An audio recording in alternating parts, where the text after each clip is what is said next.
और भाई सीरियसली मतलब कि ना मेरी तो हवा टाइट हो गई थी, गलत ही डिसीजन ले लिया, क्योंकि बीच में 2-3-4 जगह पे आया था कि गाड़ी के अंदर पानी आ रहा है। भाई साहब ये किसी को अंदर भेजने की तैयारी कर रखी है।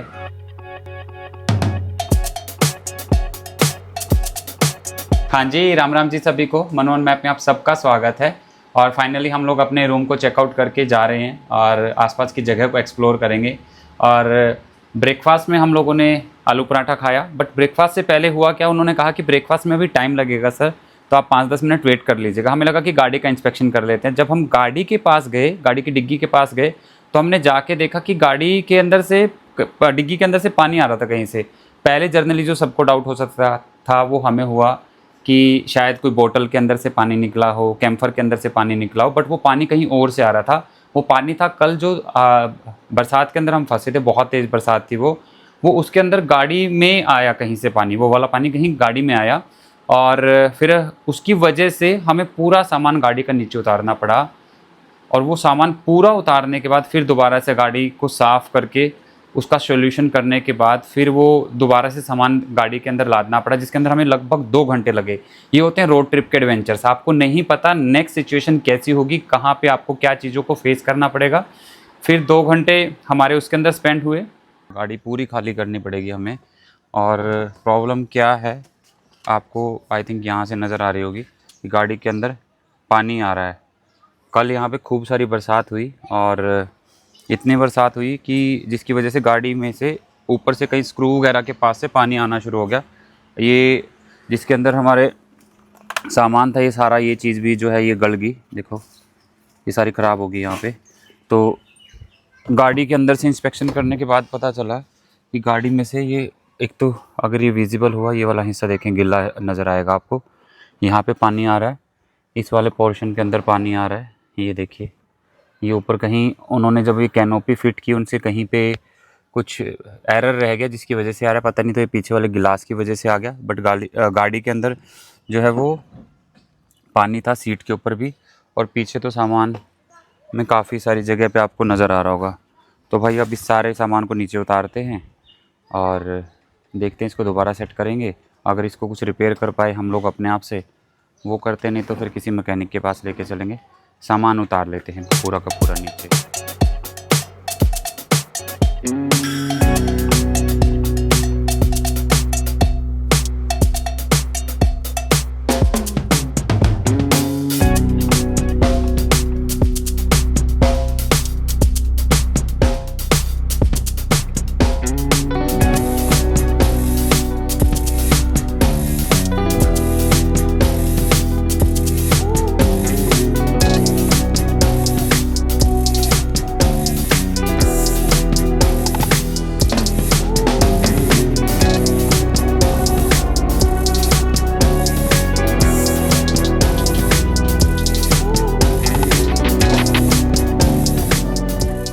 सामान जो है दोबारा रख दिया हमने, और अभी सिर्फ हमारा जो सामान कमरे में पड़ा है वो रखना रह गया।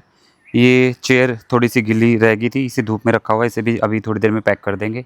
और एक्चुअली में हम लोगों ने हाइलैक्स की पीछे वाली कैनोपी को जब इंस्टॉल करवाया था, तो ये बीच में हमने ग्लास लगवाया था कि जिससे हमें कुछ अगर अंदर से सामान निकलवाना है ना, तो ये जो सामान अगर पीछे से हमें निकालना है, तो ये ग्लास की फ़िटिंग करवाई थी हमने। बट ये ग्लास की फ़िटिंग के अंदर इंडिया में भी बरसात हुई, वहाँ पे कोई चैलेंज नहीं आया, बट यहाँ पे शायद जो कल बहुत तेज़ बरसात तूफ़ान आया उसकी वजह से यहाँ से बीच में से इस जगह पे, अगर पॉइंट आउट कर पाए ऐसे में सही से, एक सेकेंड, ये इस जगह से पानी जाना अंदर शुरू हो गया था। तो हमारे पास क्या है कि बैकअप के तौर पे हमने वैसे अपने पास सिलिकॉन टेप रखी हुई थी किसी भी चीज़ को चिपकाने के लिए, तो हमने अभी सिलिकॉन टेप जो है पूरे इसके ऊपर यहाँ से वहाँ तक के लिए, सीधी वहाँ तक के लिए सिलिकॉन टेप लगा दी। दूसरा क्या है कि हमने रैपिंग का एक एक्स्ट्रा पीस अपने पास रखा हुआ था, प्लेन रैपिंग का।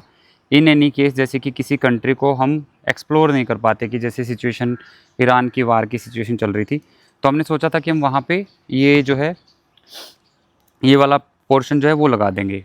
बट अभी ये भी हमारे यहाँ पे काम आ गया कि हमने एक पोर्शन इसके नीचे, पहले पंचर किट वाला, जो पंचर किट में पंचर आता है वो लगा दिया हमने इसके नीचे स्क्रू के चारों तरफ, और फिर उसके ऊपर ये रैपिंग हमने लगा दी, यहाँ पे दोनों जगह पे रैपिंग लगा दी।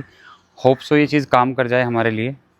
और क्या अपडेट रहेगा इसके अंदर, अगर कोई दूसरी बरसात होगी तो उसके बाद पता चलेगा। हमारा यहाँ का स्टे का जो बिल बैठा वो 3000 रुपीज़ बैठा, इंक्लूडिंग ब्रेकफास्ट, और रूम अच्छा था, बहुत अच्छा था। और ये हमारा बिल है 3000 रुपीज़ का। तो बाय बाय बोलते हैं सर, थैंक यू आप लोगों की हॉस्पिटैलिटी के लिए, थैंक यू। तो फ़िलहाल गाड़ी लग चुकी है बाहर, और नाइट में तो मैंने आपको होटल का व्यू दिखाया था, डे टाइम पे भी आप देख लीजिएगा कितना अच्छे से ग्रीनरी को इन्होंने मैनेज किया, मेंटेन किया है। ये देखो बहुत प्यारा गार्डन है यार, मन लगता है, फ्रेश मैंगो। और सबसे अच्छी चीज़ जो है वो बाबा जी को यहाँ पे इन्होंने रखा हुआ है, ये देखिएगा, हर हर महादेव। गाड़ी अपनी जैसी रोड ट्रिप पे गाड़ी होती है वैसी है। ये यहाँ का व्यू, और नेविगेटर लगाते हैं और चलते हैं लेक की तरफ। ये आ गया देखो सामने, अल्टीमेट व्यू है यार, एकदम बढ़िया वाला। देखो सिर्फ ये तो 1 मिनट की भी वॉकिंग नहीं थी हमारे होटल से, और हम लोग रात को दूसरी डायरेक्शन में घूमने चले गए। अदरवाइज़ हम लोग अगर आते तो हम इस तरफ से रात को भी लेक को एक्सप्लोर कर सकते थे। बट जैसी ये सुंदर सुबह दिख रही है, दिन में दिख रही है, मुझे नहीं लगता कि रात को भी वैसा व्यू इसका हम इंजॉय कर पाते। तो एक बार गाड़ी लगाते हैं कहीं साइड में, पार्किंग देख के, पार्किंग स्पेस में गाड़ी खड़ी करते हैं और लेक को अच्छे से इंजॉय करते हैं। गाड़ी पार्क यहीं कर देते हैं, गाड़ी पार्किंग करने की लो जगह मिल गई है, और गाड़ी लगा देते हैं यहाँ पे। क्या ज़बरदस्त जगह है, अल्टीमेट। गाड़ी लगी भाई पार्किंग में अपनी, और इंडिया कह रहा हूँ, यूरोप और अपने एशिया में पार्किंग का ये फ़र्क है। नेपाल में यहाँ पे जहाँ हमने पार्किंग की है, पार्किंग का कोई भी पैसा भाई अपने को नहीं देना पड़ रहा, कोई पर्ची काटने वाला दिख नहीं रहा फ़िलहाल तक, तो कोई यहाँ पे नज़र नहीं आ रहा। और फ़िलहाल मैं हूँ एक, मेरे सामने जो है वो लेक है, बट लेक दिखाने से पहले मैं आपको पीछे का व्यू दिखाता हूँ। ये पार्किंग कर दी हमने, यहाँ पे गाड़ी पार्क होगी अपनी, और ये व्यू है, और ये बहुत सुंदर व्यू है, देखो बहुत पॉजिटिव वाइब्स हैं इसकी। और अब हम चलते हैं यहाँ, ये देखिए लेक व्यू। इस लेक में हम लोग अगर करना चाहें तो वोटिंग कर सकते हैं, बट गर्मी है यहाँ पे अभी, मतलब बरसात के बाद जैसे उम्मस सी हो जाती है ना, वो वाला सा अभी वेदर है यहाँ पे। टेम्परेचर तो शायद 30-32 के आसपास होगा, बट उम्मस की वजह से शायद हम ऐसा कुछ कर ना पाएँ। ये देखो यहाँ से वोटिंग के लिए जा सकते हैं, बट मुझे जो समझ में आता है, कुछ लोग अभी कर भी रहे हैं लेक के अंदर, कुछ लोग वोटिंग कर भी रहे हैं, बट मुझे जो लग रहा है इस उम्मस के अंदर अगर वोटिंग जो है वो की जाए शाम के समय पे, हमारे लिए आई थिंक वो ज़्यादा अच्छी रहेगी। और साथ के साथ यहाँ पे फ़िशिंग भी कर सकते हैं, अपना मेंशन है कि कुछ लोग अगर चाहते हैं कि फ़िशिंग करना, वो फ़िशिंग भी कर सकते हैं। और आगे मुझे शायद पेड़ के ऊपर कोई बैठा है, वो फ़िशिंग कर रहे हैं, पता नहीं क्या कर रहे हैं, कर सकते हैं आप ना। एक बहुत बढ़िया वाला सीनिक व्यू, जहां आप कंफर्टेबली बहुत अच्छा सा टाइम स्पेंड कर सकते हैं अपने साथ। और ये देखिएगा, शायद यहाँ पे शाम को वॉकिंग स्ट्रीट की तरह इसे यूज़ करते होंगे लोग। ये अभी अपना काउंटर, इनका शॉप लगा रहे होंगे। ये भी गोलगप्पे हैं, ये गोलगप्पे की शॉप अपनी लगा रहे हैं, और इसका नाम है गौरी घाट पार्क। गौरी घाट पार्क है ये, full greenery, full amazing view है यार, बहुत बढ़िया। आप इंजॉय कीजिएगा। पोखरा बहुत अच्छी जगह है। ज़्यादातर हमारे जो लोग, इंडियन जो लोग आते हैं, वो आते हैं काठमांडू, आने वाले आते हैं, इधर भी पोखरा भी आते हैं, बट ज़्यादातर की बात कर रहा हूँ मैं कि वो काठमांडू के लिए जाते हैं, पशुपतिनाथ मंदिर दर्शन के लिए जाते हैं, या फिर काठमांडू को एक्सप्लोर करने के लिए जाते हैं। और पोखरा नेपाल का वन ऑफ द, एक आप ये कह सकते हैं कि ब्यूटीफुल डेस्टिनेशन है टूरिज़म पर्पज़ से। और अभी यहाँ पे टूरिस्ट इतने नहीं हैं। हमारी रात होटल वाले पर्सन से बात हो रही थी, उन्होंने कहा कि अभी टूरिस्ट यहाँ पे इतने नहीं हैं, टूरिस्ट आएंगे यहाँ पे अगले 1 महीने के बाद, फिर ये पूरा पैक हो जाएगा। आपको होटल भी यहाँ पे नहीं मिलेंगे, होटल मिलेंगे तो महंगे मिलेंगे। तो मीन्स आप अपने बजट के अकॉर्डिंग कभी भी Nepal by road by air आते हैं तो आप पोखरा को ज़रूर एक्सप्लोर कीजिएगा। हमें अच्छा लगा, बाकी जो लोग, आपका टेस्ट अलग हो सकता है, हमें अच्छा लगा, हमें मज़ा आ रहा है यहाँ पे। चाहे वो लेक व्यू देखा हो हमने, या रात को हमने थोड़ा सा, रात को हम यहाँ पे घूम रहे थे, तो कोई ऐसा नहीं लगा कि ये सिटी के अंदर किसी भी तरीके की अनसेफ्टी है। लोग बड़े बच्चे जवान सभी रात को खूब मस्ती में घूम रहे थे।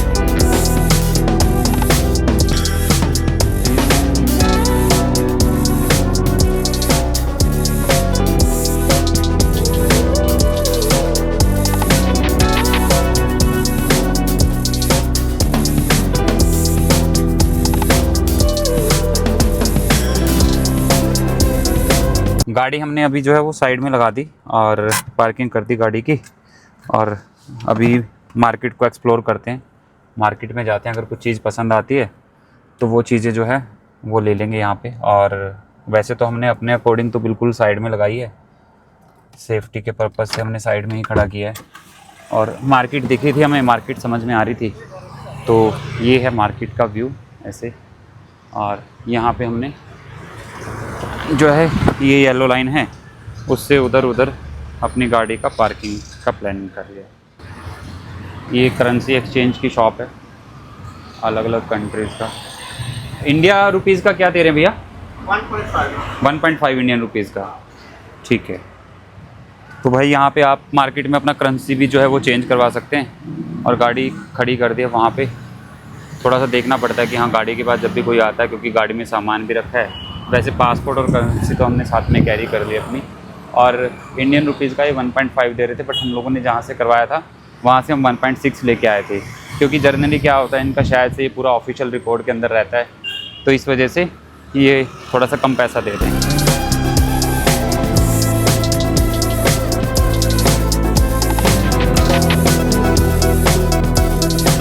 ये जो प्राइस है यहाँ पे ये नेपाली रुपीज़ में है, मतलब कोई भी चीज़ लेनी है आप ये नेपाली रुपीज़ में, इंडियन रुपीज़ में नहीं है।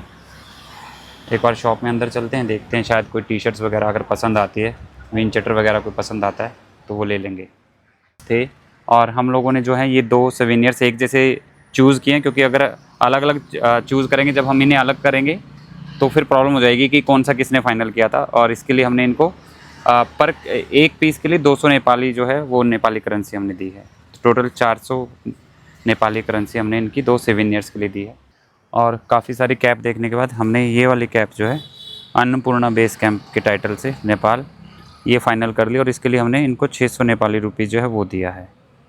अब कैप पहन के घूमेंगे, धूप जो है वो कम लगेगी। कैप ली थी और 600 नेपाली रुपीज़ की पड़ी है। और ये कैप कैसी दिख रही है बताना अपना कमेंट बॉक्स में। पोखरा की जो मार्केट है वो बहुत बढ़िया वाला आपको फीलिंग देती है, मतलब मज़ा आएगा आपको बहुत बार तो ऐसा लगेगा कि आप एशिया की मार्केट में नहीं घूम रहे हैं, आप किसी और कंट्री की मार्केट के अंदर घूम रहे हैं। बहुत अच्छा है यार, बहुत अच्छा है, बहुत सुंदर है। देखो आपके पास समय हो तो आप खूब अच्छे से पूरा इन स्ट्रीट्स का मज़ा ले सकते हो। कुछ एरिया जो है हम इस मार्केट का पैदल एक्सप्लोर कर रहे हैं, और कुछ एरिया जो रहेगा हम लोग अपना गाड़ी से एक्सप्लोर करेंगे, मतलब गाड़ी से घूमेंगे, एक ओवरव्यू नज़र आ जाएगा। ये भाई साहब भी कोई वीडियो बना रहे हैं, पूरा किसी को एजुकेशन दे रहे हैं, पता नहीं क्या कर रहे हैं, बट पूरी मेहनत कर रहे हैं भाई, ये पूरी लगे हुए हैं। ये आ गया कोई चौक आ गया ये, और ये सामने लेक। हम लोग इस लेक के दूसरी जगह पे गए थे, बट ये दूसरा व्यू है इसका भी यहाँ पे। और ये भाई साहब ये किसी को अंदर भेजने की तैयारी कर रखी है, कोई रेस्ट कर सकता है यहाँ पे। वैसे तो उधर से लिखा हुआ नो पार्किंग, कोई प्रॉब्लम नहीं, बट ये कई बार ना कैमरा देखते देखते पता नहीं चलता बंदों को। आजकल वेदर में ना उमस सी हो रखी है। और देखो कितनी अच्छी सुंदर शॉप है यहाँ पे, बढ़िया बढ़िया मूर्तियाँ रखी हुई हैं, भगवान शिव की भी है, दुर्गा माँ की भी है।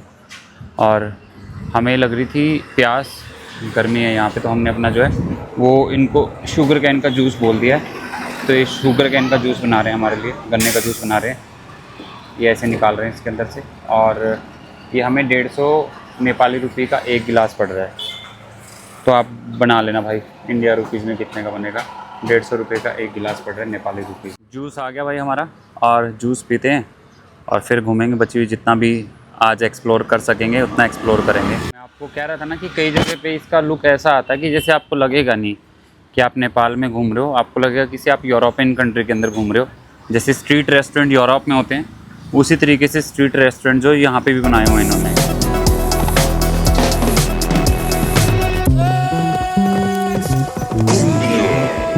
चलते चलते हमें ना ये दुकान पे ये छोटी छोटी मूर्तियाँ दिखी, बहुत सुंदर हैं भाई। ये देखो, बहुत सुंदर सुंदर मूर्तियाँ बना रखी हैं इन्होंने। और अगर हम इसे कैरी कर सकते रास्ते में, ऐसे कोई दिक्कत नहीं आती। ये शायद स्वामी दत्तात्रेय की बनाई हुई है। सारे ऐसे इनके पास हर तरीके की वो है। ये देखो, गणेश जी की कितनी प्यारी मूर्ति बनाई हुई है, बहुत अच्छे स्वरूप बनाए हुए हैं। और 150 रुपीज़ है नेपाली का, मतलब कि मेरे को लगता है कि शायद इंडियन रुपीज़ जो है वो 100 रुपीज़ में है सिर्फ, कोई ज़्यादा महंगी नहीं है। मेरे को इंडिया में कभी दिखी नहीं है ऐसी। अगर आपने कहीं देखी हो किसी शॉप वगैरह पे तो बताना आप नीचे कमेंट बॉक्स में, मैंने नहीं देखी। बहुत अच्छी थी। बैठते हैं गाड़ी में और सेल्फ मारते निकलते हैं,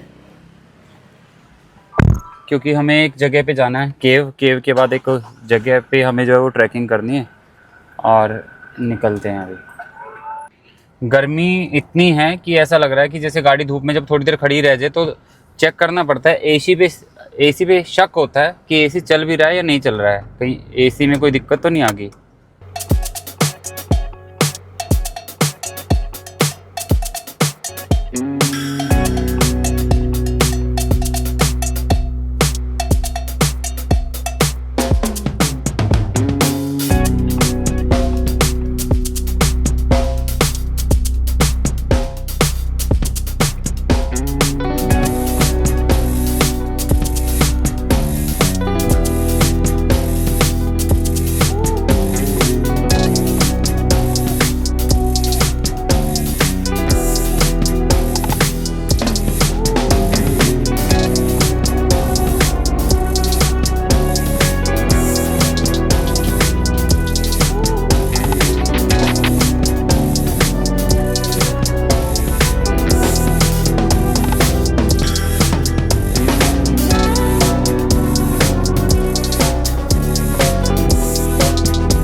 यहाँ पे आने के बाद ना दो चीज़ें समझ में आई हमें। एक तो ये कि जैसे यहाँ पे जो है खाने वाले जो जैसे हमारे वहाँ पे ढाबे होते हैं, यहाँ पे जो है इनको खाजा घर बोला जाता है। मतलब कि जो भी चीज़ रेस्टोरेंट टाइप ढाबा, जैसे हमारे वहाँ पे ढाबा बोलते हैं, उसे खाजा घर बोला जाता है। और दूसरा क्या है कि जो केमिस्ट की शॉप है उसे औषधि फसल बोला जाता है। मतलब देखो कितना शुद्ध हिंदी का इस्तेमाल करते हैं ये लोग। औषधि फसल, फार्मेसी की शॉप के ऊपर जो है वो ऐसा लिखा जाता है, औषधि फसल। गाड़ी हमने मंदिर के सामने जो है वो पार्किंग में लगा दी है। साइड में पार्किंग नहीं है, मतलब सड़क पे ही लगाई है। पूछ के लगाई है हमने, उन्होंने कहा नहीं यहाँ पे ऐसा कोई इशू नहीं है। थोड़ा सा आगे करने के लिए ज़रूर उन्होंने हमें बोला कि यहाँ पे पीछे आके जो है वो बस रुकती है, लोकल जो बस ट्रांसपोर्ट रहती है वो रुकती है, आप थोड़ा सा आगे खड़ी कर दो, कोई प्रॉब्लम नहीं है। सभी लोग यहाँ पे जो आते हैं दर्शन के लिए, जैसे ये आगे गाड़ियाँ लगी हुई हैं, वो भी ऐसे साइड में ही लगा के जाते हैं। ये लोग जो हैं, देखो ये लोकल नेपाली टोपी लगाई हुई है, ये शायद कोई ग्रुप होगा, एक जैसी टी शर्टें डाली हुई है इन्होंने। और ये जो है मंदिर का प्रवेश द्वार है, और गुप्तेश्वर महादेव गुफा प्रवेश द्वार। मंदिर में चलते हैं अंदर की तरफ।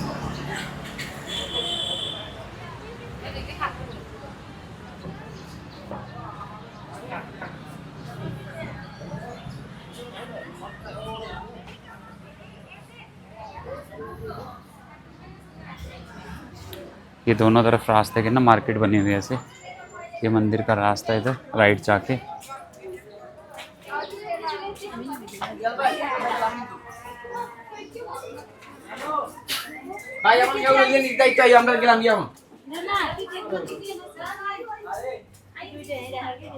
मतलब हमारे वहाँ पे जैसे प्रसाद वगैरह की शॉप होती है, यहाँ पे वो शॉप नहीं है। यहाँ पे इस तरीके की सोवेनियर्स वगैरह की शॉप है, या कुछ गारमेंट्स या कुछ ऐसे बैग वगैरह आपको लेने, ये उस तरीके की शॉप है यहाँ पे। कोई प्रसाद वाली शॉप नहीं है यहाँ पे।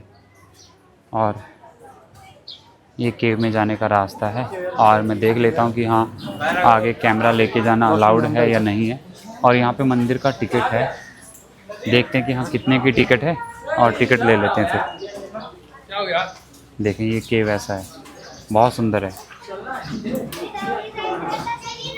बहुत प्यारा थीम दिया हुआ है।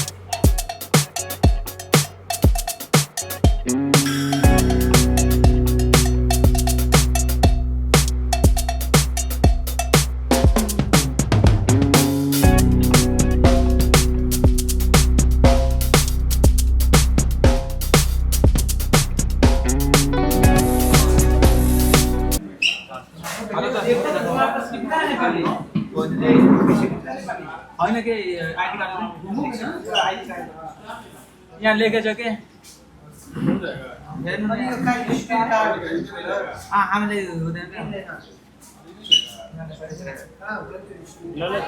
दो टिकट देना। 200 200 रुपये। इंडियन रुपीस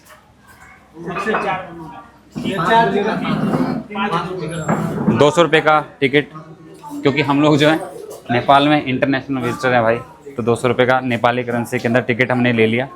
और आगे इंस्पेक्शन है, बैरिकेटिंग है।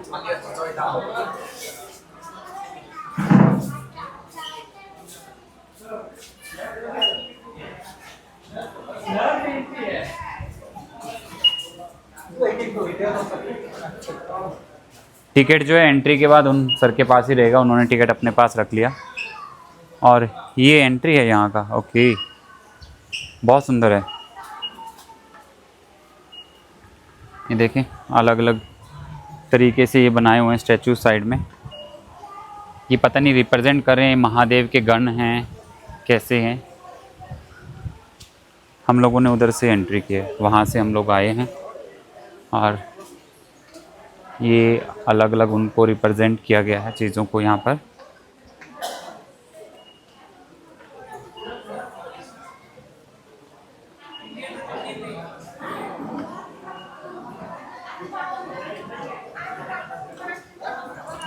मैंने डिटेल तो मैंने भी रीड आउट नहीं की, मुझे अभी भी कन्फ्यूज़न है कि ये मंदिर है या गुफा है, आइडिया नहीं है क्या चीज़ है। एक बार चलते हैं, फिर उसके बाद लास्ट में जो मुझे करेक्शन करनी होगी वो मैं करेक्शन कर लूँगा। और इसके बाद लिखा है कि फ़ोटो और वीडियो लेना सख्त मना है। तो देखते हैं कि हाँ अगर कोई ले नहीं रहा होगा तो हम भी नहीं लेंगे, हम भी स्टॉप कर देंगे। यहाँ से जो है वो केव का एंट्रेंस है, यहाँ से केव का रास्ता नीचे की तरफ जाता है। अभी हम लोग जो है वो बाहर आ चुके हैं और ये रहा बाहर जाने का रास्ता। एक्चुअली में जो टिकट थी वो मंदिर की नहीं है, नीचे मंदिर के बाद एक केव है और जिसको बहुत मेंटेनेंस के लिए खर्चे की रिक्वायरमेंट होगी मुझे लगा, क्योंकि बहुत सारी चीज़ें हैं वहाँ पे अंदर, इलेक्ट्रिसिटी का है और भी कंस्ट्रक्शन वगैरह का। बहुत नीचे जाके एक बहुत बड़ा फॉल है, मतलब कि यूँ कहें कि एक बार तो धक धक हो जाती है, कितना बड़ा फॉल है वो। पानी का इतना ज़्यादा प्रेशर है, क्योंकि वहाँ पे कैमरा फोटोग्राफी वीडियोग्राफी अलाउड नहीं थी, तो वो चीज़ तो मैं रिकॉर्ड नहीं कर सका। वो उन लोगों के लिए भी अच्छी है, अदरवाइज़ वो वीडियो में देखेंगे तो शायद ना आए। बट वो एक बहुत ही अमेजिंग व्यू है जो हम लोग अभी देख के आए। तो हम लोग अभी चलते हैं यहाँ से। सांस चढ़ा हुआ मुझे, क्योंकि बहुत सारी स्टेयर्स चढ़ के आया हूँ भाई मैं भी ना, हल्का हल्का मेरे को भी सांस फूला हुआ है। तो चलते हैं फटाफट से, और क्योंकि यहाँ बरसात शुरू होगी, कभी भी बरसात हो जाती है यहाँ पे। अभी रेनी सीज़न वैसे भी चल रहा है, अभी बरसात हो रही है तो पता चला कि बरसात रुक गई और तेज़ धूप निकल आई। तेज़ धूप हटी और एकदम सुहावना सा मौसम हो गया। तो मल्टी वेदर एक साथ देखने को मिल रहा है यहाँ पे। पानी पीते हैं और फिर चलते हैं। ये भी एक जगह है यहाँ पे जहाँ पे एक्सप्लोर करने के लिए जाया जा सकता है, बट फ़िलहाल हमारे पास टाइम इतना नहीं है। हम सिर्फ एक आध जगह और जो है वो एक्सप्लोर करेंगे और फिर यहाँ से निकल लेंगे। लंच हमने अपना ऑर्डर कर लिया था और लंच में हमने जो प्रेफर किया, हम लोग नेपाली थाली जो है वो खाने वाले हैं। ये 2-3 तरीके की सब्ज़ी है और दाल है और चावल है। तो खाना खाते हैं। खाना खा लिया हम लोगों ने, खाना मस्त था, नेपाली थाली, बट पेट नहीं भरा क्योंकि उसमें चावल थे। रोटियां हमने अलग से मंगवा ली थी और हमारा नेपाली करेंसी के अंदर लगभग 600 रुपये के आसपास का बिल बना। नेपाली करेंसी बता रहा हूँ मैं आपको। और फ़िलहाल अभी जो है हम सेकंड जगह पे जा रहे हैं जो कि वर्ल्ड पीस स्तूपा है। यहाँ से हमें 8 मिनट का रास्ता दिखा रहा है जो कि 3 किलोमीटर है। और वहाँ का तो व्यू चलो अमेजिंग होगा ही, बट रास्ता भी बहुत सुंदर है। रास्ते को एंजॉय करें आप साथ में, बहुत सुंदर है रास्ता।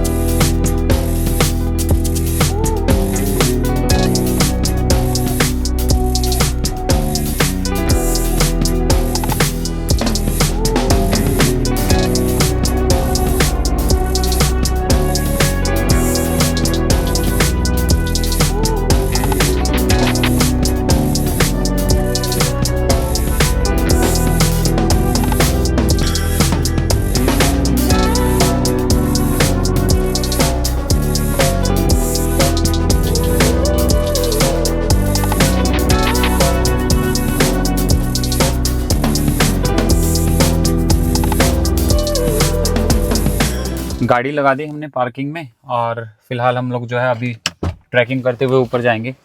और 2 बार भीगने के बाद हमने डिसाइड किया है कि इस बार तो भाई रेनकोट लेके जाएंगे अपने साथ में।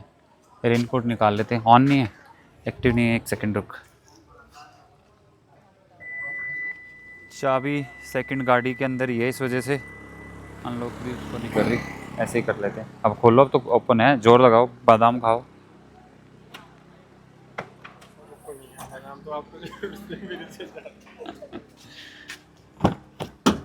गाड़ी लगा दी हमने वहाँ पे, रेनकोट डाल लिया, गाड़ी होगी खड़ी सही से। और ये रास्ता है ऊपर वेतु स्तूपा, 10 मिनट का रास्ता है वॉकिंग, मतलब स्टेयर्स के ज़रिए। तो चढ़ते हैं फटाफट से। फटाफट तो नहीं भाई, आराम आराम से चढ़ेंगे। पता चला फटाफट चढ़ के वैसे ही यूँ हो रहा है कि आधा घंटा बैठना पड़ेगा। आराम आराम से चढ़ेंगे, हमें कौन सा जल्दी है कहीं जाके सिग्नेचर करने। चलो एंजॉय करो आप भी हमारे साथ इस रास्ते को।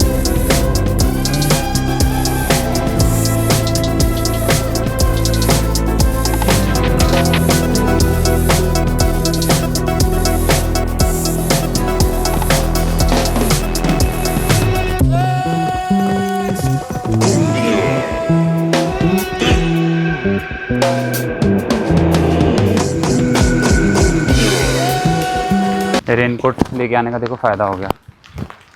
पासपोर्ट करेंसी वाला बैग साथ में है तो अब उसकी चिंता नहीं रही, भीगेगा नहीं भीगेगा। फिर अम्ब्रेला यहाँ पे लेके चलने में एक और दिक्कत ये होती है कि हवा बहुत तेज़ चलती है यहाँ पे। तो हवा तेज़ चलती है तो अम्ब्रेला को संभालें या जो नीचे का रास्ता है वो देखें। तो इसलिए रेनकोट अभी इसके भी पैसे वसूल हो गए हमारे।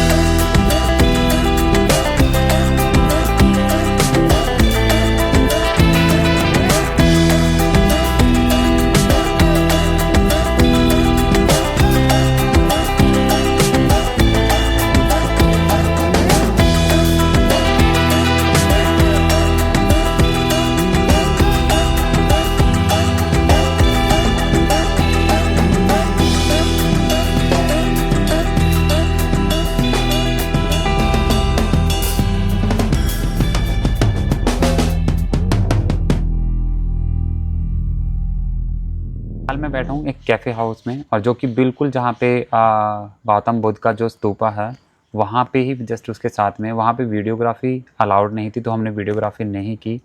वो प्लेस जो है वो मेडिटेशन पर्पज़ के लिए एकदम सेफ रखा गया है। वहाँ पे आर्यमोन का पालन करना होता है। आर्यमोन मीन्स आप ना किसी से बात कर सकते, वीडियोग्राफी, टिकटॉक ऐसा कुछ भी अलाउड नहीं है।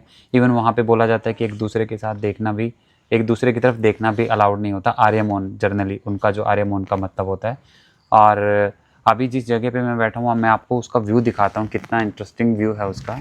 ये देखिएगा, ये जो पहाड़ी आपको नज़र आ रही है ये वाला, इसके जस्ट पीछे ही हमारा एकोमोडेशन था, उस तरफ हमारा एकोमोडेशन था। और ये लेक है जहाँ पे हम अब से पहले जाके आए थे। इसके अलग अलग व्यू आते हैं अलग अलग जगह से।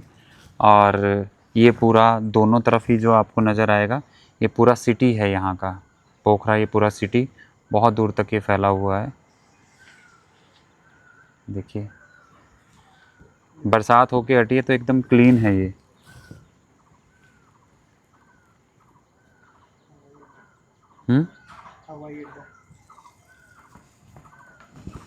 और ये आपको जो पट्टी नज़र आ रही है ये हवाई अड्डा है यहाँ का, पोखरा का ये हवाई अड्डा है।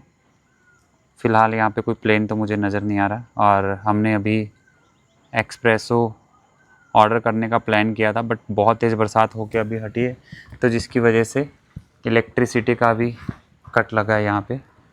यहाँ पे बाहर बैठने की भी व्यवस्था है। और इस तरफ से एकदम कंप्लीट लेक का व्यू आता है, पूरा लेक यहाँ से नज़र आता है एकदम। ये वो एरिया था जहाँ पे हम जाके आए थे, गौतम बुद्ध का जो स्तूपा है वो यहाँ से नज़र आ सकता है। उधर वीडियोग्राफी अलाउड नहीं थी अंदर जाके।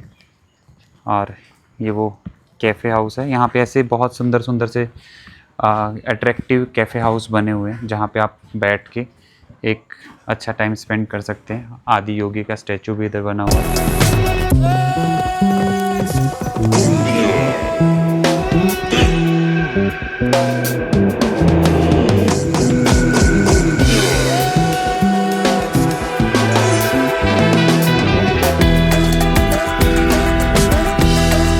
जी मंगवाई थी हमने एक्सप्रेसो, बट लाइट नहीं थी तो इसकी वजह से हमारी एक्सप्रेसो बन नहीं सकी।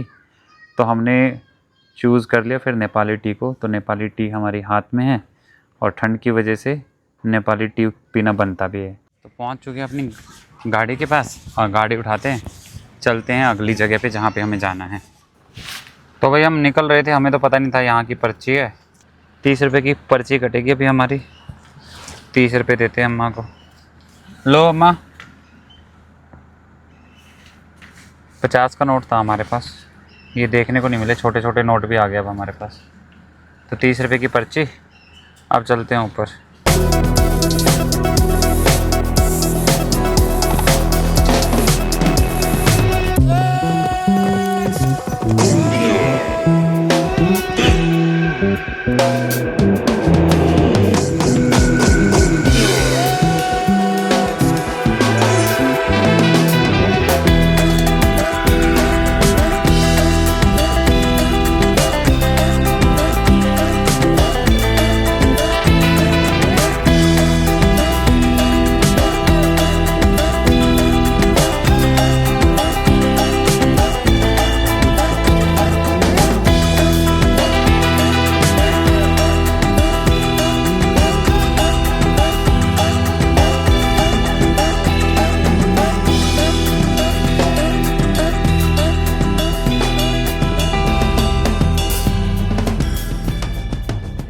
गाड़ी लगा दी हमने यहाँ पे पार्किंग में और अब चलते हैं ऊपर। और भाई सीरियसली मतलब कि ना मेरी तो हवा टाइट हो गई थी जब यहाँ का रास्ता जो देखा, रास्ता कंजस्टेड था और चढ़ाई एकदम स्टिफ वाली चढ़ाई थी। और ये भाई साहब अपने पार्किंग वाले भैया इन्होंने पर्ची काटी हमारी, राम राम सभी को इनकी तरफ से। और अभी जो है ऊपर भगवान शिव का मंदिर है और ये भगवान शिव के क्या बेहतरीन, क्या स्वरूप बना रखा है इन्होंने, ज़बरदस्त ना। वहाँ जाके तो देखेंगे ही, बट यहाँ से तो देखो आप क्या व्यू आ रहा है। हर हर महादेव यार। इसके उस तरफ भी एक मुख होगा, है ना, अलग अलग वो उसके हिसाब से बना रखी है इन्होंने। और ये नीचे पोखरा को जो है वो लेक सिटी भी बोला जाता है, यहाँ पे बहुत सारी लेक हैं। और इसके अपोजिट साइड में ये माता का मंदिर है, ये सामने वाली पहाड़ी के ऊपर है, वहाँ भी हम जाएंगे। बट पोखरा को देखो आप यहाँ से, एक अलग व्यू है। पहले जहाँ हम रुके थे वहाँ एक अलग व्यू था और यहाँ जो है यहाँ एक अलग व्यू है। और अंदर एंटर करते हैं अभी यहाँ से।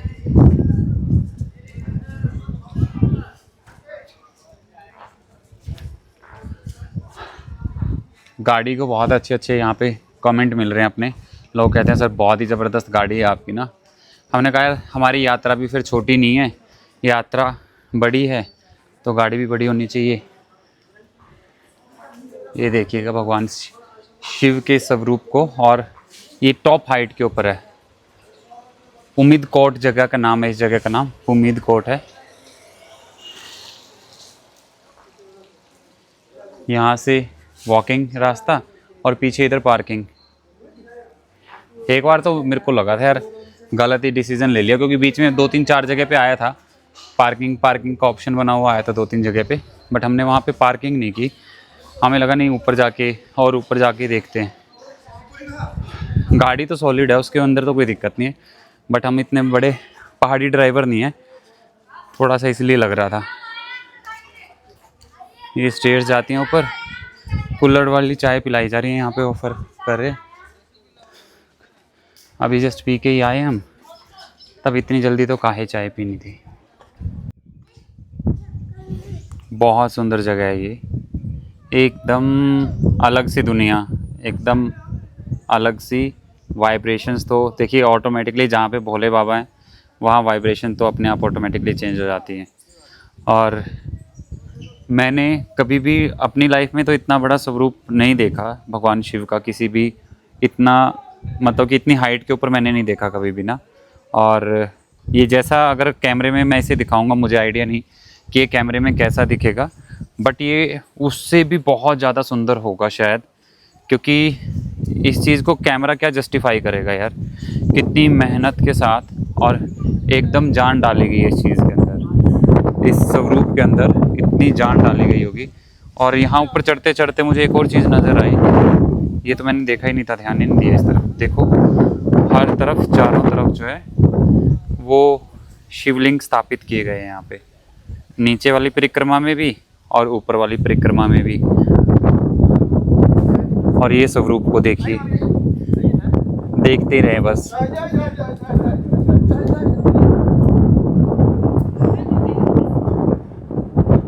अल्टीमेट, अमेजिंग, बहुत ज़बरदस्त है।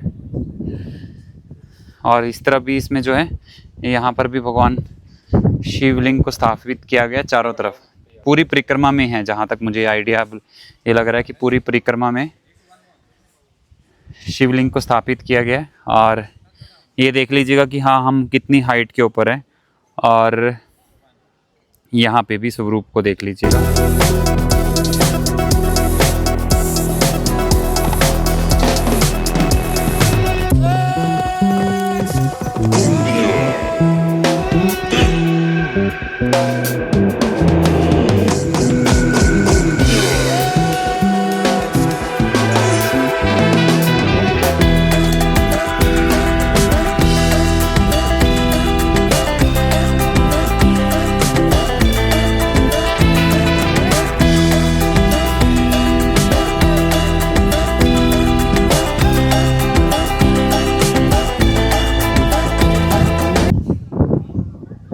ये नंदी भगवान, ये गणेश जी बैठे हैं मनाने के लिए। ये इधर धूना चल रहा है भोले बाबा का। तो अभी हम लोगों को निकलना है, कम से कम 3 घंटे की राइड होगी हमारे यहाँ पे। और अभी लगभग शाम के 6:30 बजे के आसपास का टाइम हो चुका है। और एक टी ब्रेक लेते हैं, क्योंकि फिर 3 घंटे तक रुकना नहीं है। और हिली एरिया है और बरसात भी बीच बीच में हो रही है। और ये तो भाई ऐसी जगह पे चढ़ा दिया ना, पता नहीं कैसे आ गया मैं मेरे को तो खुद नहीं यकीन हो रहा कि कैसे यहाँ तक पहुँच गया मैं। और अब उतरना भी है यहाँ से। उतरना तो शायद मेरे ख्याल से इतना डिफ़िकल्ट नहीं होगा जितना चढ़ाई में प्रॉब्लम होती है। तो टी पीते हैं अपनी। गाड़ी हमारी खड़ी है यहाँ सामने पार्किंग में।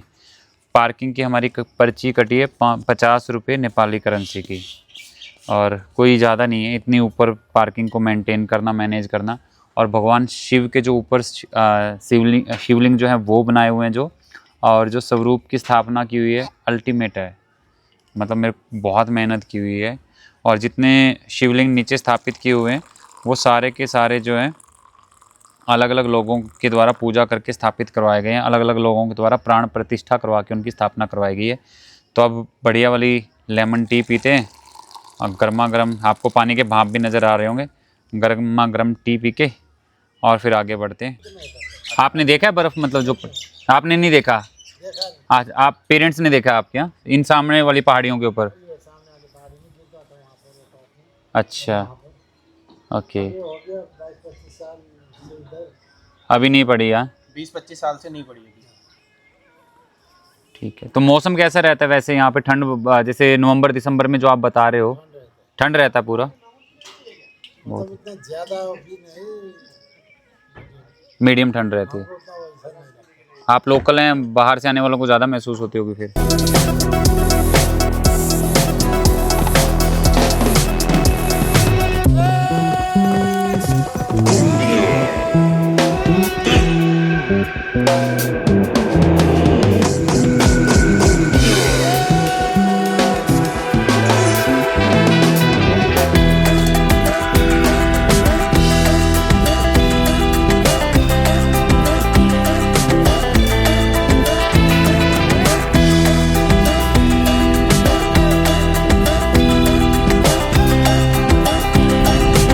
पोखरा को बाय बाय करने का समय आ गया और आज हम लोगों ने सुबह से लेकर अभी तक 3 जगह को एक्सप्लोर किया। लेक व्यू देखा, बहुत सुंदर लेक थी। उसके बाद हम स्तूपा के लिए गए। बीच में बरसात भी बहुत तेज़ आई जब हम लोगों यहाँ पे भगवान शिव के गुप्तेश्वर महादेव के दर्शन के लिए आए थे। फिर उसके बाद स्तूपा गए और फाइनली जो है अब हम लोग जो जाके आए हैं वो भगवान शिव का जो स्वरूप देख के आए हैं, वो तो माइंड ब्लोइंग था, अल्टीमेट था। तो अभी चलते हैं, रास्ते में मिलेंगे और पहुंचते हैं एक नए शहर में।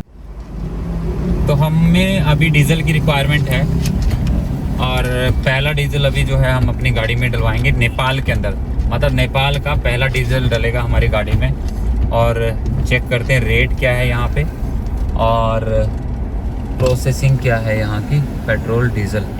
तो भाई कोई वो वाले पेट्रोल पंप नहीं मिलेंगे आपको यहाँ पे। कहीं हम यूँ सोचें कि हाँ जैसे इंडिया में हमें बहुत खुले डुल्ले से पेट्रोल पंप मिलते हैं वो मिल जाएंगे, ऐसा नहीं है। ये रोड साइड के ऊपर खड़ा हूँ मैं, डीजल डलवाता हूँ नीचे उतर के और भैया को बोलता हूँ कि भाई फुल कर देना टैंक हमारा। भैया क्या रेट है यहाँ पे डीजल? 149। ठीक है, डीजल डाल दीजिएगा, फुल कर दीजिएगा। तो 149 नेपाली रुपीज़ है यहाँ पे डीजल। तो ऑलमोस्ट वो इंडिया से भी, बल्कि आप यूँ कह सकते हैं कि 10 रुपये 5 रुपये महंगा ही है ना? इंडिया से महंगा ही है थोड़ा बहुत। फुल कर दें भैया। तो सारे पेट्रोल पंप ऐसे ही रहते हैं यहाँ पे, इसी तरीके से रहते हैं। तो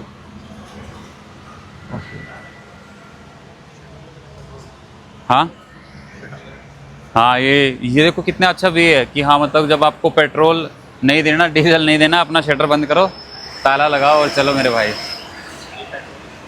हाँ हाँ, पेट्रोल की आप दुकान कह सकते हैं। अच्छा, पीछे वो भी है, बार्बर शॉप भी है, किसी को अपना कटिंग वटिंग करवानी है वो भी सेटिंग करवा सकता है यहाँ से। तो किस टाइम तक खुला रहता है पेट्रोल पंप? आप 8:30। 8:30 तक। अच्छा, एक चीज़ और आप हमें बता दीजिएगा। चलो आप ये पहले ये चेक कर लें, फिर आपसे कुछ चीज़ पूछनी है वो पूछ लेंगे हम।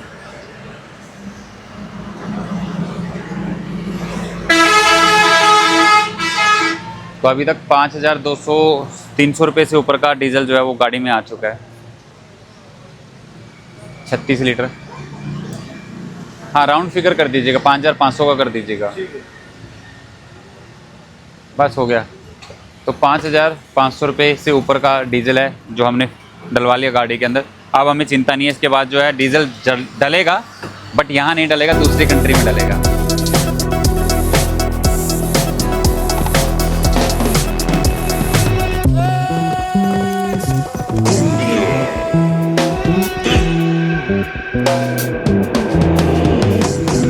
अब अगर आपको रास्ते का कुछ आइडिया, कुछ एडवाइस कर सकते हैं क्या? हमें जाना है रसुआगढ़ी। रसुआ हाँ, वो उधर के रास्ते के मेरे मालूम नहीं है। ओके, अच्छा, काठमांडू के लिए रास्ता कौन सा जाता है? काठमांडू के लिए रास्ते यही जाएगा ना? ठीक है, तो काठमांडू रास्ता यही जाता है, तो बीच से रास्ता डिडक्ट अलग होगा, तो फिर वो वाला रास्ता किसी और से पूछ लेंगे हम लोग। Rasuwagadhi once it's underway before for 50 kilometer 50 kilometer before. before Kathmandu. Okay, we will find the another way. Means we have to go towards Kathmandu, Yeah. but we have Before to- reaching Kathmandu, 50 kilometer 50 kilometer Yeah. this side. Okay, side. okay, Left side, side. the same side. Yeah. Okay, and what about the way? Like the road is Yeah, over average good. it's good. That's good. Okay, nice. Thank you. Thanks a lot. Thank you. तो एक sir मिल गए और हमने मतलब उनसे नहीं पूछा था, बट उन्हें लगा कि हाँ नीड है, उन्हें हमें बता दिया। अच्छा भैया, अब वापस इधर से निकलना पड़ेगा या आगे से रास्ता ऊपर चढ़ जाएगा? तो यहाँ से चढ़ जाएं। पहली बार हमने नेपाल में जो है वो पुलिस को इंस्पेक्शन करते हुए देखा है। और ये देखो, ये जो चेक कर रही है, ये अल्कोहल टेस्ट कर रही है पुलिस। जो लोग जिसका भी डाउट होता है ना, उनसे वो हवा मरवा के देख रहे हैं। पहली बार देखा भाई हमने नेपाल के अंदर पुलिस को इस तरीके की चेकिंग करते हुए। सड़क देख लो अभी भी कैसी चल रही है। मे भी कंस्ट्रक्शन चल रही है, इसकी वजह से ऐसी हालत होगी, बट बहुत बुरी हालत है सड़क की। अगर ज़्यादा ओवर हीटिंग कर लियो तो 5-10 मिनट में सेटिंग हो जाएगी पेट की भी। रात के 8:45 हो चुके हैं और दोबारा से फिर बरसात जो है वो शुरू हो चुकी है। बीच बीच में सड़क के पैचेस इतने ख़राब आते हैं कि गाड़ी पूरी ऊपर नीचे हो जाती है। बट अभी फ़िलहाल जितना सफ़र हम कवर करके आए हैं उसमें ये रोड कंडीशन अच्छी है। बट आगे का जो रास्ता है यहाँ से 5-7 किलोमीटर के बाद का, उसके बाद जो है वो दिखा रहा है हमें 24 किलोमीटर के, हमें लगभग 1-1.25 घंटे के आसपास का टाइम लगेगा सिर्फ 24 किलोमीटर चलने के लिए। और हम लोगों ने प्लानिंग किया कि हम फिर उसके बाद ही एक छोटी सी सिटी शो कर रहा है हमें, तो हमें लग रहा है कि हम वहीं पे जाके अपना एकोमोडेशन ले लेंगे। और दूसरी क्या है कि एक और डाउट है हमें, क्योंकि अभी दोबारा बरसात लगी। दिन में हम लोग जब लंच के लिए बैठे थे, हमसे क्या हुआ कि हमने चेक नहीं किया कि अब गाड़ी की डिग्गी के अंदर पानी लीक हो रहा है या नहीं हो रहा है। आपने अगर वो पहले वीडियो में देखा होगा कि रात को हमने चेक किया था, सॉरी सुबह हमने ब्रेकफास्ट के बाद चेक किया था कि डिग्गी में पानी भरा हुआ था। अब एक बार कहीं पे भी या तो जब हम लोग कोई होटल में रूम वगैरह लेंगे वहाँ जाके एक बार चेक करेंगे कि जो हमने सुबह अपना देसी जुगाड़ किया था उससे पानी अंदर आने से बंद हुआ या नहीं हुआ। क्योंकि अगर पानी इसके अंदर आ रहा होगा तो हमें तो बहुत बड़ी प्रॉब्लम हो जाएगी भाई, क्योंकि अभी चलना है हमें लगभग, आप ये मान के चलें कि इतनी सारी कंट्रीज आना है, इतने सारा टाइम हमें स्पेंड करना है अपनी गाड़ी के अंदर। और अगर ये पानी वाला प्रॉब्लम इसका सोल्यूशन नहीं हुआ होगा ना तो दिक्कत हो जाएगी। तो रुकेंगे ना, जब जहाँ पे रूम लेंगे वहीं पे जाके चेक करेंगे फिर इसको कि हाँ क्या रहता है। तो भाई ये एक डैम आया रास्ते में, हम लोग जहाँ पे जा रहे हैं अभी रास्ते में एक डैम आया है और बहुत बड़ा डैम है ये। अब रात हो चुकी है, अगर डे टाइम पे हम यहाँ पे होते ना इसका बहुत अच्छा व्यू आ सकता था, बहुत अच्छी इसमें, क्योंकि गूगल मैप में हम इसे देख रहे हैं तो ये बहुत बड़ा डैम दिखा रहा है, काफ़ी बड़े स्टोरेज दिखा रखी है पानी की इसके अंदर। और अभी भी बरसात चल ही रही है यहाँ पे। अभी पीछे पुलिस वाले मिले थे, उन्होंने हमारा जो है वो अल्कोहलिक टेस्ट लिया और वो अच्छा बंदा था, अच्छा था लड़का, टीनेजर सा लड़का था। बोला कि भैया सेल्फी लेनी है गाड़ी के साथ में। कहा हाँ ले लेना, क्या दिक्कत है। फिर पता नहीं उसको क्या हुआ कि बोला नहीं फिर मेरी फ़ोटो आ जाएगी इसके अंदर ना, रहने देने का है, मना कर दिया उसने। फिर मतलब उसको लगा कि हाँ उसकी जॉब के ऊपर कोई प्रॉब्लम ना आ जाए। रास्ते में एक जगह गाड़ी रोकी हमने और एक बार ट्राई करते हैं यहाँ पे अगर हमें रूम मिल सका तो। एक होटल आया है रास्ते में और होटल भी ठीक ठाक दिख रहा है। अनिल अभी गया पता करने गार्ड से देख के, अगर उन्होंने अलाउड किया अंदर जाके एक बार रूम देखाएंगे अगर इनके पास रूम हुए तो। अभी हम लोग अंदर जा रहे हैं होटल के और रूम अनिल ने देख लिया है, उसने कहा है कि हाँ ठीक है भैया रुक सकते हैं हम लोग। गाड़ी कहाँ पे पार्क करना है सर? कहाँ पे पार्क करूँ गाड़ी? रूम पक्का हो गया? हाँ हो गया, इधर पे, यहाँ पे।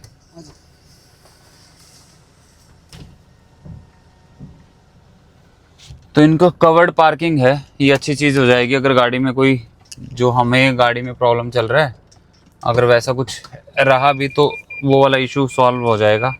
यहाँ पे एटलीस्ट कम से कम गाड़ी सेफ रहेगी, बरसात नहीं पड़ेगी सीधी ऊपर से, कवर है इनकी, ऊपर शेड है। तो यहाँ लगाते हैं गाड़ी और चलते हैं रूम की तरफ।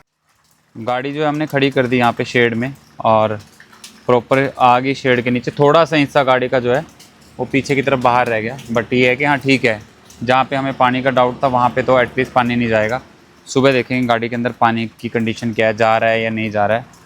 और ये इनका ग्राउंड है, कोई दिक्कत नहीं, आप चलें सर ना।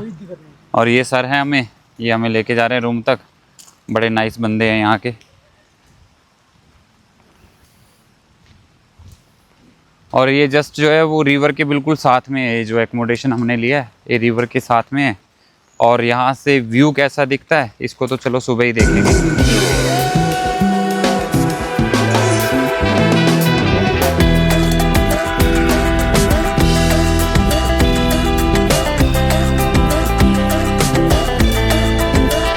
तो यही वाला रूम जो है फिर फाइनल कर लिया भाई हमने ना, और 3000 नेपाली रुपीज़ में हमें ये रूम पड़ा है। और ये ओल्ड थीम के ऊपर बनाया हुआ है, जैसे ना पत्थर की दीवार है, ऐसा इस तरीके से ये थीम दी गई है। और सामने जो कर्टन के पीछे जो वो नदी जो जिसकी मैं बात कर रहा था आपसे अभी, नदी है उस तरफ, और उसे तो सुबह देख पाएंगे, अभी तो कहाँ देखेंगे। तो यही वाला रूम हमने फाइनल कर दिया। और आज का दिन जो था वो बहुत अच्छा गया, सही गया। हमने बहुत सारी चीज़ों को एक्सप्लोर किया। अभी तो पूरा पता नहीं, अभी तो बाहर अंधेरा ही नज़र आ रहा है। बाहर भी इसके सामने भी जो है वो बहुत अच्छा व्यू है। मतलब कि जैसे ना अपने फार्म हाउस होते हैं पूरा, जैसे पेड़ वेड़ लगे हुए हैं, बाहर सीटिंग का भी ऑप्शन है, उसे सुबह देखेंगे। तो अभी वीडियो को फ़िलहाल यहीं पे स्टॉप करता हूँ, एक बार हम एंट्री करवा लेते हैं अपनी।